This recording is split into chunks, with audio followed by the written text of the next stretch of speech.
ఇంకా కాలేజ్ టైంలో ఉన్నప్పుడు మరి చిన్న వయసులో 17 సంవత్సరాలు ఉన్నప్పుడు మా అమ్మగారి దగ్గర నుంచి హాస్టల్కి వెళ్ళడానికి మరి నాకు అలాంటి పరిస్థితి వచ్చింది. అంటే నేను కాలేజీకి వెళ్ళడానికి ఒక్కదాన్నే, అంతకుముందు కూడా నేను హాస్టల్లోనే ఉన్నాను.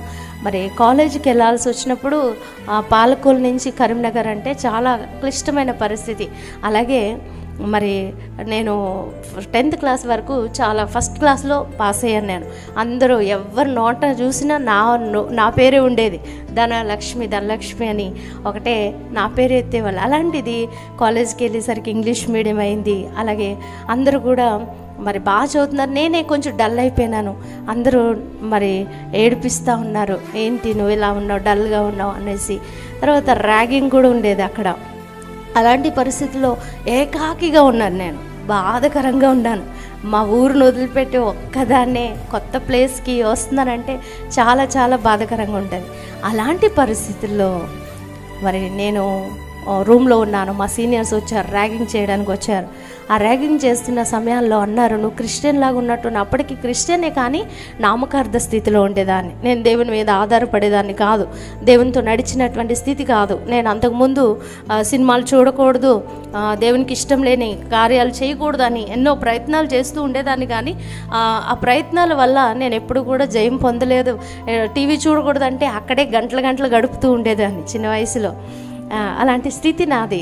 అయితే మరి ఆ కరీంనగర్కి ఎప్పుడైతే వెళ్ళానో ఎంతో బాధాకరంగా విచారంగా ఉన్నానో, మా సీనియర్స్ వచ్చి నువ్వు మరి క్రిస్టియన్ లాగా ఉన్నావు కదా, నువ్వు మందిరానికి వచ్చి లేక అక్కడ ప్రేయర్ జరుగుతుంది, నువ్వు వచ్చి వినాలని వాళ్ళు బలవంతంగా అంటే ర్యాష్గా మాట్లాడారు. వాళ్ళ బలవంతాన్ని చెప్పిన నేను అక్కడ వెళ్ళి ఆ ప్రార్థనకు అటెండ్ అయినప్పుడు ఆ వాక్యం ద్వారా దేవుడు నన్ను దర్శించాడు.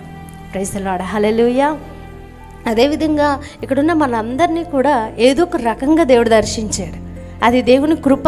ఒక చోట రాయబడి ఉంటుంది, ఇది మీ వలన కలిగినది కాదు, ఈ రక్షణ యేసుక్రీస్తు కృప వలననే కలిగింది, కాబట్టి ఎవరు అతిశయించ వీల్లేదు అనే మాటలు రాయబడినాయి. కాబట్టి నిజంగా ఆ ఏకాకిగా ఉన్నటువంటి నాకు దేవుడు ఎంతో ఆదరణ ఇచ్చాడు, ఎంతో ధైర్యం ఇచ్చాడు, ఎంతో బలం ఇచ్చాడు. ఆ రోజు నుంచి ఆ యొక్క కృపను ఇప్పుడు వరకు ఉంచుతూనే ఉన్నాడు దేవుడు. ప్రైజ్ ది లార్డ్, హల్లెలూయా.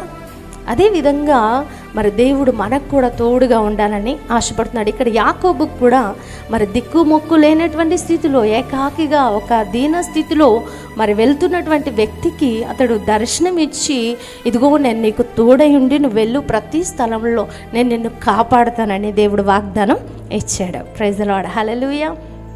కాబట్టి ఎంత అభయాన్ని ఇస్తున్నాడు, ఎంత ధైర్యాన్ని ఇస్తున్నాడు, ఎంత మరి ఓదార్పు మరి అతనికి అనుగ్రహిస్తూ ఉన్నాడు. మరి అంటున్నాడు, నేను నీతో చెప్పినది నెరవేర్చే వరకు కూడా నేను నిన్ను విడిచిపెట్టిన. ఆ రోజు నాతో కూడా కాలేజ్ టైంలో అదే చెప్పాడు, నేను నీతో కొన్ని మాటలు చెప్తున్నాను, అది చెప్పి నెరవేర్చే వరకు కూడా నేను నిన్ను విడిచిపెట్టిన అన్నట్లుగానే దేవుడు నాతో మాట్లాడుతూ వచ్చాడు. అదే రీతిగా నన్ను విడిచిపెట్టకుండానే నడిపిస్తూ ఉన్నాడు. Praise the Lord, hallelujah.